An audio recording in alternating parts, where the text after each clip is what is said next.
ಅಲ್ಲಿ ಇದು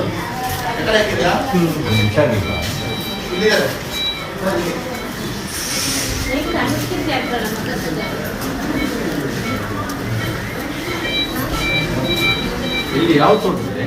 ಜನಮಂಡ ತೋಟ ಅಲ್ಲಿ. ಏನು ನೀವು ಕೆಲಸ ಮಾಡ್ತಿರ್ಬೇಕಾದ್ರೆ ಗೊತ್ತು ಬಿಡ್ತಾ?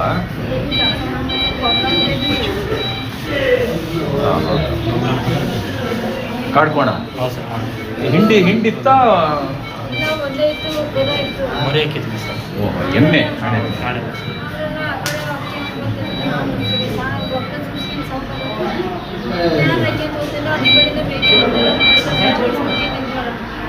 ಪ್ಲಾಸ್ಟಿಕ್ ಸುತ್ತ ನಡೆದ್ರೆ ಗೊತ್ತಾಗಲ್ಲ, ಅದು ಎತ್ತಿ ಗುದ್ದಿದಾಗಲೇ ಗೊತ್ತಾಗಿರೋದು.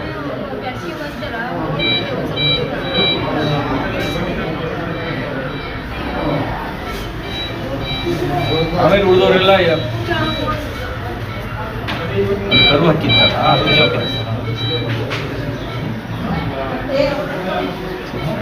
ಈಗ ಎಕ್ಸ್ರೇ ಮಾಡಿಸಿದ ಫ್ರಾಕ್ಚರ್ ಆಗಿದೆ.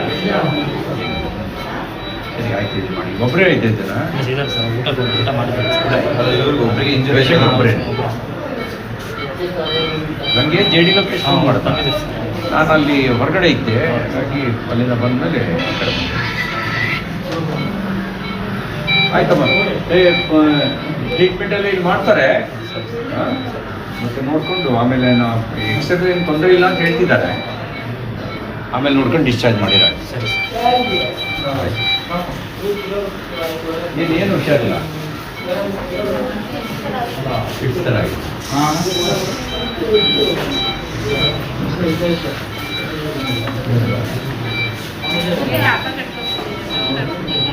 ಸ್ಟ್ರೋಕ್ ಆಗಿದೆ. ಯಾವಾಗ ಕರ್ಕೊಂಡು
ರೈಲ್ವೆ ಮಾರ್ಗ, ಬಸ್ ಸಂಚಾರ ಇದು ಮೂಲಭೂತ ಸೌಕರ್ಯ. ರೈಲ್ವೆ ಮಾರ್ಗ ಅನ್ನುವಂತಹದ್ದು ನರಸಿಂಹರಾಜಪುರದವರೆಗೆ ಸ್ವಾತಂತ್ರ್ಯ ಪೂರ್ವದಿಂದನೂ ಇತ್ತು. ಇದು ಹೊಸ ರೈಲ್ವೆ ಮಾರ್ಗ ಅಲ್ಲ. ಅದು ನರಸಿಂಹರಾಜಪುರದಿಂದ ಶೃಂಗೇರಿಯವರೆಗೆ ಮಾತ್ರ ಹೊಸ ರೈಲ್ವೆ ಮಾರ್ಗ.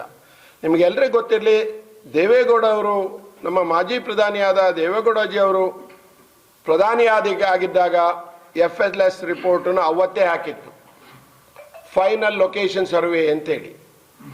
ಆ ಲೊಕೇಶನ್ ಸರ್ವೆ ಹಾಕಿದಾಗ ತದನಂತರ ದುರಾದೃಷ್ಟ, ಕರ್ನಾಟಕದ ದುರಾದೃಷ್ಟ, ಅವರ ವಿರುದ್ಧ ಅವಿಶ್ವಾಸ ಮಂಡನೆ ಮಾಡಿ ಇದೇ ಕಾಂಗ್ರೆಸ್ಸು ಅವತ್ತು ನಾವು ಅಧಿಕಾರ ಕಳ್ಕೊಂಡು, ಇವತ್ತು ರಾಘವೇಂದ್ರರವರ ಏನು ಯಡಿಯೂರಪ್ಪನವರ ಮಗ ರಾಘವೇಂದ್ರ ಲೋಕಸಭಾ ಸದಸ್ಯರು, ಅವರು ಇದನ್ನ ಮತ್ತೆ ಫಾಲೋ ಅಪ್ 2019 ಮಾಡ್ತಾರೆ, ಅದು ಮತ್ತೆ ವಾಪಸ್ ಬರುತ್ತೆ. ಮೊನ್ನೆ ಮಾರ್ಚ್ 25, 2025 ಇಸ್ವಿನಲ್ಲಿ ಮತ್ತೆ ಮಾಡ್ತಾರೆ, ಅದು ಸರ್ವೆ ಅಪ್ರೂವ್ ಆಗುತ್ತೆ. ಈಗ ಅದಕ್ಕೆ FLS ರಿಪೋರ್ಟಿಗೆ 33.5 ಕೋಟಿ ಈಗಾಗಲೇ ಸ್ಯಾಂಕ್ಷನ್ ಆಗಿದೆ. ಅದರಲ್ಲೂ ತಾಳಗುಪ್ಪ, ಹೊನ್ನಾವರ, ಶಿವಮೊಗ್ಗ, ಶೃಂಗೇರಿ ಎರಡಕ್ಕೂ ಸೇರಿ ಆಗಿದೆ. 33.5 ಕೋಟಿ ಅದಕ್ಕೆ ಸ್ಯಾಂಕ್ಷನ್ ಆಗಿದೆ.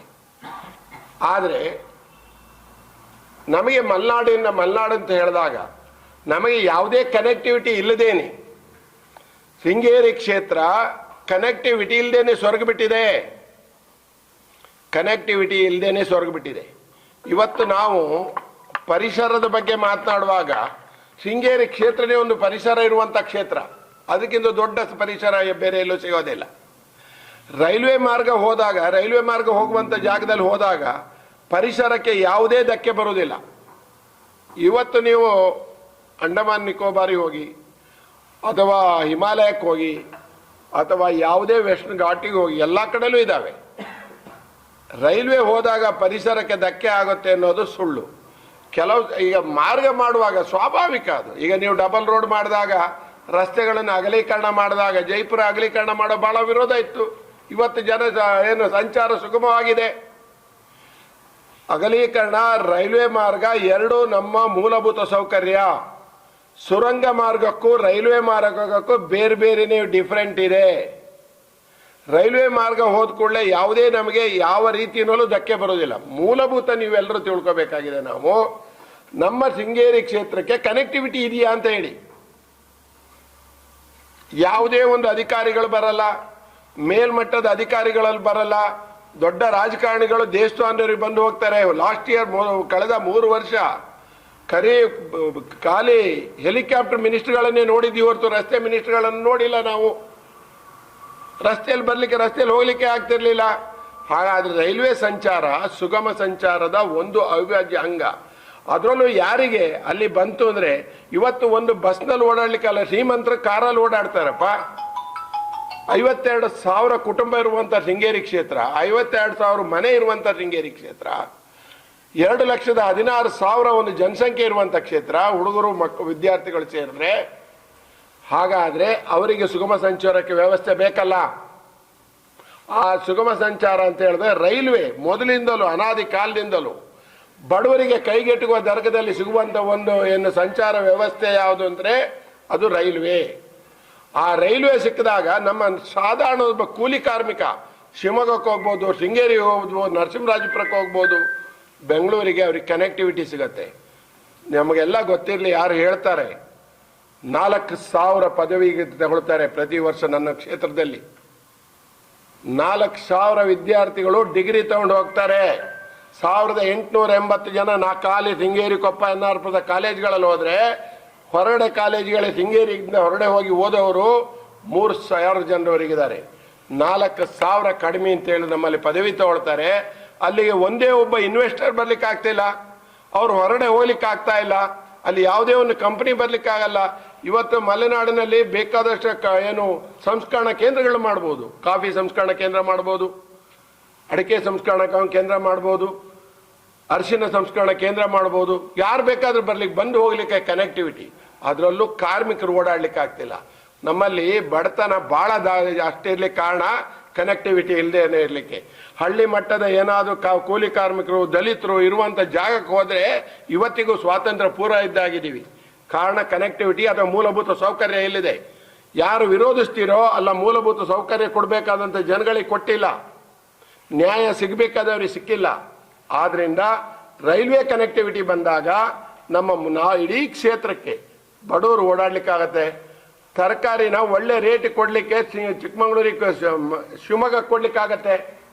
ಒಂದು ಭಾಗದಿಂದ ಇನ್ನೊಂದು ಭಾಗಕ್ಕೆ ನಾವು ನಮ್ಮ ರೈತರು ಬೆಳೆದ ಬೆಲೆ ಸಿಗುತ್ತೆ.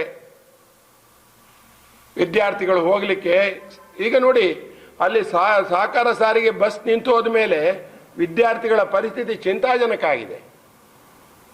ಅದಕ್ಕೆ ಯಾರು ನಾವು ಮಲೆನಾಡಲ್ಲಿ ನಾವು ಏನು ಹೇಳ್ತೀವೋ ಪರಿಸರದ ಬಗ್ಗೆ, ಖಂಡಿತ ಪರಿಸರದ ಬಗ್ಗೆ ಕಾಳಜಿ ಇದೆ, ಆದರೆ ರೈಲ್ವೆ ಲೈನ್ ಬೇಕೇ ಬೇಕು.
ವಿಡಿಯೋ ನೋಡಿದ್ದಕ್ಕೆ ಧನ್ಯವಾದಗಳು.